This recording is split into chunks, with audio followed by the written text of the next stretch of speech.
আরে সব বাচ্চাই তো স্কুলে যাচ্ছে, ও কোথায় লুকিয়ে পড়েছে? আসলে আমি ওকে ভালো করে বোঝাবো। আরে বাড়িতে কেউ আছেন?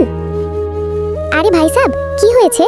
আজ আমার বাড়িতে ভান্ডারা আছে, আপনি আপনার পুরো পরিবারের সঙ্গে আমার বাড়িতে আসবেন। আরে ভাই সাহেব, আমি কি বলবো, আজ দাদির বাড়িতেও দাওয়াত আছে, আমি আপনার বাড়িতে আসতে পারবো না। বোনজি, আপনাকে দাদির বাড়িতে কয়টায় যেতে হবে? ওদের বাড়ি আমাকে 12টায় যেতে হবে। ও, তাহলে তো আপনি আমার বাড়িতে আসতে পারবেন না, কারণ আমার বাড়িতেও তো 12টায় আসতে হবে। আহা, আরেকটা দাওয়াত হাতছাড়া হলো।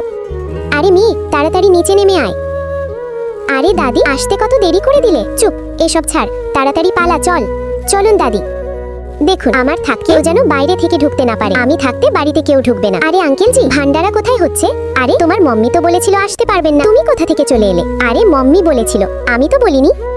আচ্ছা ঠিক আছে, তুমি যাও, আপনি বাড়ি চলে যান, আমি তো আপনাকে কার্ড দিইনি। আরে আমার সঙ্গে দাদিও এসেছিল, আমি একা যাব নাকি? আমার সঙ্গে দাদিও যাবে। আরে যেতে দাও, যতই খাক। আচ্ছা ঠিক আছে, যান। চল মে, এত খাবার আমি চুরি করেছি, পরে খাবো।